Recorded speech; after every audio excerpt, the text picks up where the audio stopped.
tales for dark nights.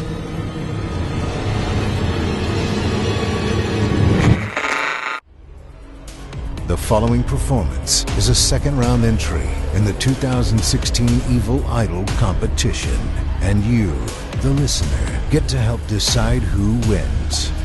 Like what you hear? Click the thumbs up. Don't care for it? Click the thumbs down. Good luck to all of our contestants.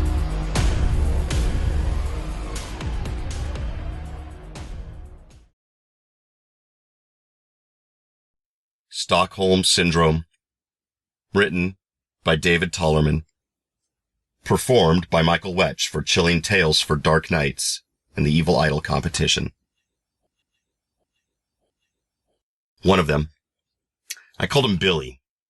He was more, more animated than the rest. Mostly they just wander about. Occasionally, they'll pick things up and then get bored and put them down and go back to wandering again. They don't make much noise. I guess they know that there are people around. For a few days at the start, they bashed at the boards up over the windows and tried to push against the doors. They can't climb and they ain't got much in the way of strength, so eventually they gave that up. And after that, they just shambled about, or sometimes just lay there. It's funny how sometimes they look like people and sometimes they don't. The first ones. The ones who came up out of the ground or wherever they were.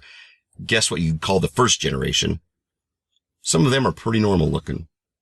But the way they walk, that lumbering, slowly like they're taking baby steps and watching their feet all the time. That's what makes them so different. Of course, the other ones, the ones that the first generation got to, some of those are real messed up. Bits hanging off and big messy wounds. Sometimes their faces are half off. They're just like dead people who are up and walking about. They're easier to deal with, I guess, even though it's pretty crazy to see them like that. But at least you know where you stand. So anyway, I was talking about Billy. Billy. He was first generation through and through. I don't know what his story was, but when he turned up about 2 weeks ago, he was wearing a suit. A real nice suit. He even still had a carnation in his buttonhole. I don't know. Maybe they was burying him when it happened. You've got to wonder what they'd have thought when they was burying him and he got up like that. Anyway, he cut quite a figure when he walked up of Main Street in that suit. Well, not walked, I guess he shambled as much as the rest of them. But somehow, he seemed kind of smarter than the others. More alert. And in that suit, he reminded me of my kid when we buried him.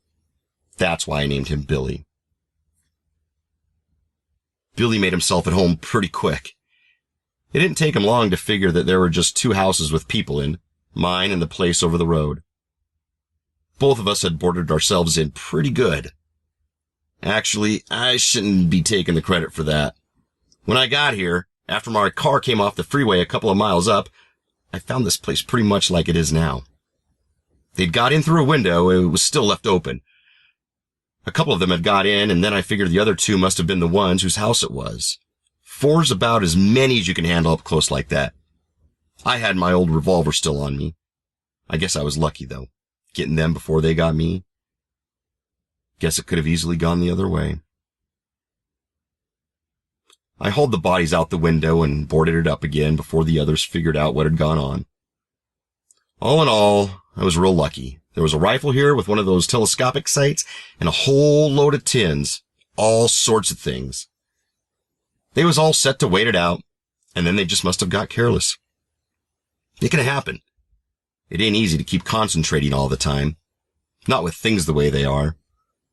I've tried not to mess with their property too much. It wouldn't be decent. That gun and the food's all I really need. But I'm getting off the subject again. This is Billy's story. It ain't mine. And the thing was, as soon as he'd walked into town like that, you could see that something was different. I guess I should have known that he meant trouble. But you get bored with nothing to do all day and the radio and TV giving out nothing but static. I should have just shot him right then.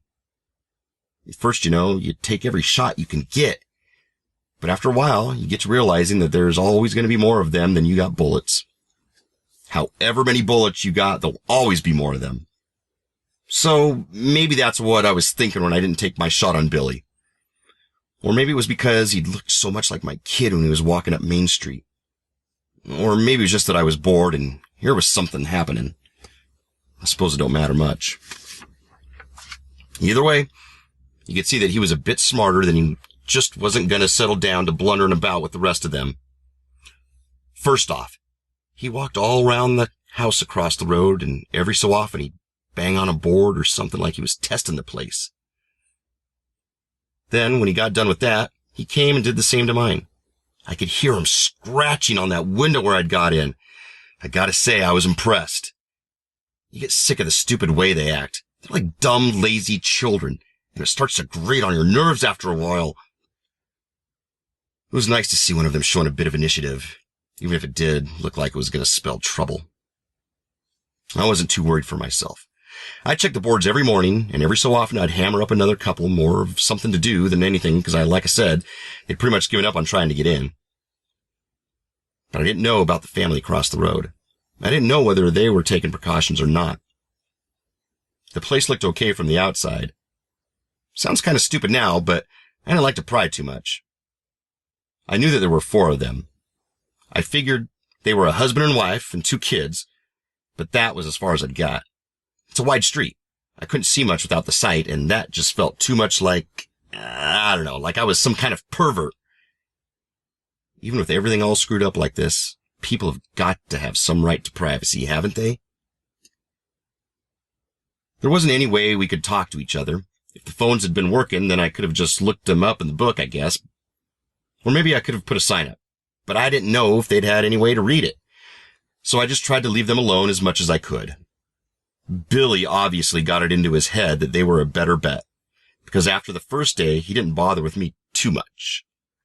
But I kept my eye on him, because he was interesting. At least he was compared with the others, and because they were everywhere as far as you could see.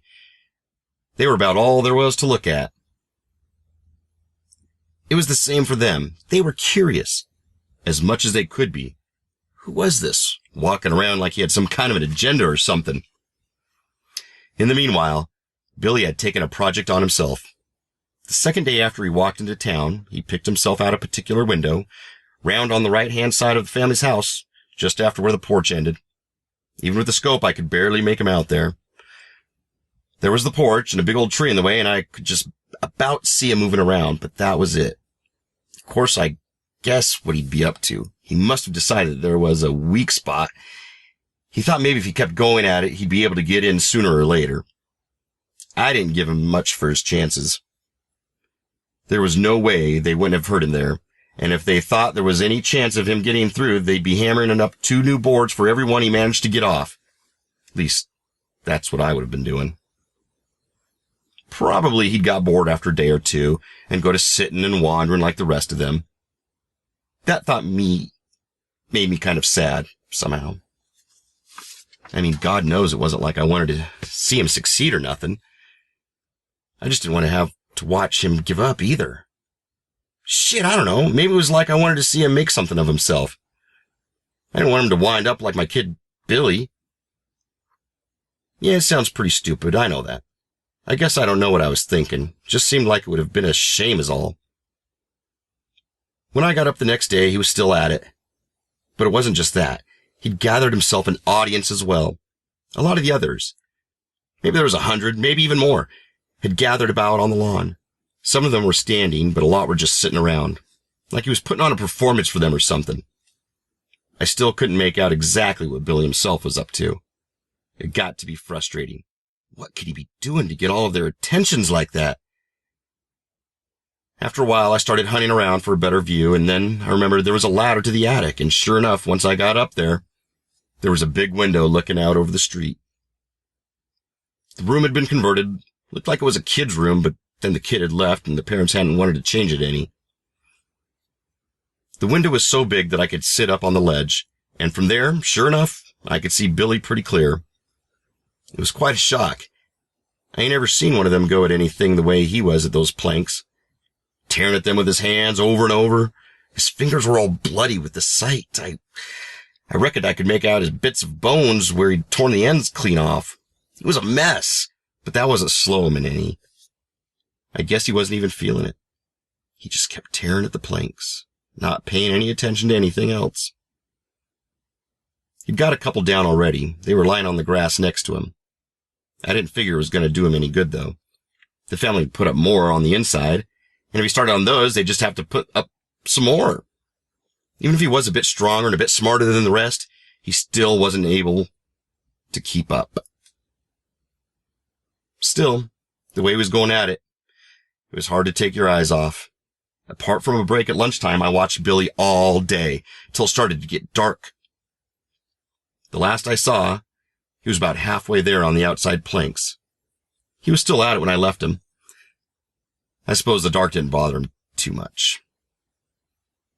I got up early the next day and shifted all my supplies up into the attic room, along with a gas stove I'd found. It was like he'd become the center of my life all of a sudden. I remember thinking how I was just like those other dumb bastards who were sitting out there on the lawn with him, watching him like he was the star attraction in a freak show. Only when I got up to my perch on the sill, they weren't sitting anymore. They were in a big mass now, with Billy right there in the center in that nice suit of his, and every single one of them was after getting into that window. Maybe 20 of them were clawing at the planks altogether. I could tell straight away that whatever the family was doing on the inside, there wasn't anything that could stop that. The sheer weight of all those bodies altogether. Sure enough, it was only about a minute after I got up there that the whole thing caved in, planks and bodies all falling in together. I remember some crazy part of my brain thinking it was like Billy had been waiting for me, as if he liked that he'd got an audience. I didn't do anything. What would have been the point? If the family had been on the other side, and I figured they must have been, then they'd have been dead about the moment those planks gave up. I wasn't feeling much either. Like maybe I was in shock. They kept on climbing through the window, all of them, fighting each other to get in like it was the only thing that had ever mattered to them. Even once the room was full, they kept on going, till there were just a few left on the lawn, and even they were still pushing and shoving. It was quite a weird kind of quiet, considering what had just happened. But didn't even notice it until the screaming started. And then it seemed strange there being a noise, because I'd gotten so used to it being quiet all the time. I had to put down the rifle for a second, just so I could look to see where it was coming from. It was up on the second floor on the far side from where they'd got in. The little daughter, maybe she was about 12 years old, they must have locked her in there, thinking she'd be safer maybe. She was hanging half out the window, and she was screaming. She wasn't looking at me. I don't know if she knew I was there, if she was screaming for somebody to help her or just screaming. There wasn't a thing that I could have done for her. If she'd gotten out onto the porch and down to the road, maybe then I could have done something. But there was no way to tell her that. I picked up the rifle again. I don't know why, whether I was thinking to get some of them before they got to her, or whether I thought I'd make it easier on her. That's what I should have done. I guess, I don't know if I even thought of it then. It's a hard thing to think. And you know, I think I'd guessed that it was going to be Billy that got to her first. At least I wasn't a bit surprised when he appeared. The girl didn't even realize he was there. She was so caught up with her screaming. It was a long double window, and there were a couple of feet between them still. Billy was shuffling up like he had all the time in the world, and I had a good clean shot. Would have taken his head right off. I squeezed the trigger, and then I stopped. All I could think about was how I'd been happier since Billy had walked up Main Street, about how much he looked like my kid. Maybe he was one of them, but he was smart. Did I have the right to kill him? And somewhere there was a voice in my head saying, "You can't get them all. There just ain't the bullets. One of them is going to get her, and why shouldn't it be Billy?" I knew that I was wrong. If I could buy her a bit more time, then maybe she'd wake up and get out onto the porch. I went to take the shot again, but by then it was too late. Billy lurched forward, and he got a hold of her head with those bloody stumps of hands that he'd left, and he bit down hard into her cheek. Then he just stayed like that with his mouth covering half of her face, like he was kissing her except for the blood streaming down between them, pouring out all over his nice suit. I could see his jaw moving through the sight. Suddenly he didn't look like my kid no more. He just looked like a monster. I pulled the trigger, and for a couple of seconds his head was just a red cloud with the blood raining down over everything. When it cleared, he was still standing there, and even though there wasn't anything to hold it up, his face was still clamped over hers.